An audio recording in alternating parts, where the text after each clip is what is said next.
السلام عليكم ورحمة الله وبركاته. بسم الله والصلاة والسلام على رسول الله. اللهم لا علم لنا إلا ما علمتنا إنك أنت العليم الحكيم والحمد لله رب العالمين. walaalaha qaaliga ah kuna wada hada meel walba joogtaan kuna soo dhawaada channelkeeni. haddii ilaahay ka raali noqdo muuqaalkan waxaan uga hadli doonaa qofka dadka ugu wanaagsan. waxaa jira xadiis rasuulka sallallahu alayhi wasallam uu yiri khayrukum li ahlihi, waxa idinkugu wanaagsan oo idinkugu khayr badan midka ehelkiisa ugu wanaagsan. dhalinyarada waxaa jira qaar ka mid ah oo waalidiintooda aan ixtiraamin, marka wax diinta ku saabsan la faro ama wax xumaan ah laga celiyo ama waxyaabaha balwadaha ay leeyihiin lagala hadlo iscuncuno. waalidkiiba marka wuxuu u tagayaa cunug kale, wuxuu ku leeyahay wiilkayga ama gabadhayda waxaa rabaa inaad waxaa kala hadasho, adigaad asxaabtihiin, adiga wax kaa maqlaa, waxaa rabaa inaad ninkan waxaas kala hadasho ama gabadhan aad u sheegto waxaas inay khalad yihiin. in badan bay dhacdaa arrintaas, waana nasiib darro in waalidkii adiga ku dhalay uu kuu soo maro cunug adiga kula da-ah.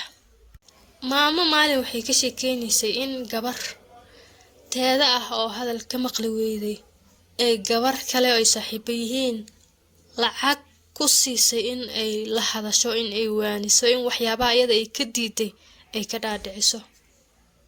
hooyooyinka waa kuwa meelaha ay joogaan lagu soo hirto oo ehelkii iyo awlaadaba u roon, laakiin waxaa jira qaar qaylo badan oo dadku ay dhibsadaan oo laga kala cararo.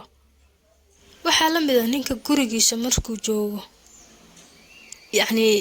adag ama uu qaylo badan yahay oo islaamuhu la diriraa ama ilmuhu garaacaa ama waxba ku darsan maayo, sida dhagoolkiibu meel u fariistaa. waxyaabaha guriga looga baahan yahay iyo sida ay wax yihiin waxaa laga yaabaa inuusan danaynin.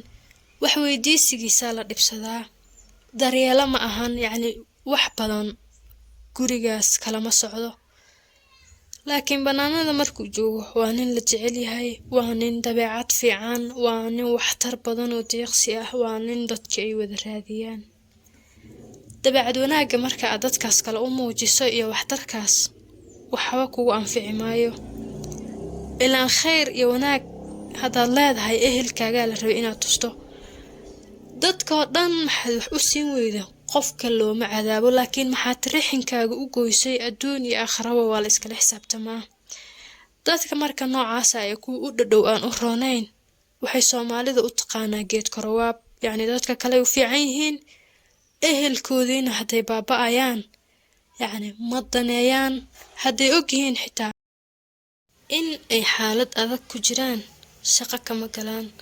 waxaa laga yaabaa qofka isagoo wax haysto ka warqabo in ilmo adeerkiis dhalay oo agoon ah jiraan, ama abtigiisoo duur ku rafaadsan oo waxba haysanin jiro, saxaabtiisa iyo kuwa uu bari bartay iyo waxyaaba meelahan ah ku meereysto oo wax la daba taagan. wuu iska gadgadayaa, ha lagu ammaano, meelahaasuu wax ku dirdiraa. ninka hebel ahaabaa intaas soo diray, in magaciisa la sheego unbuu rabaa. waxaasoo kale marka sadaqana ma noqdaan, ehelkaaga ay ka baahan yihiin, waana lagaala xisaabtami doonaa. waxa fiican marka in qofka ehelkiisa uu u wanaagsanaado.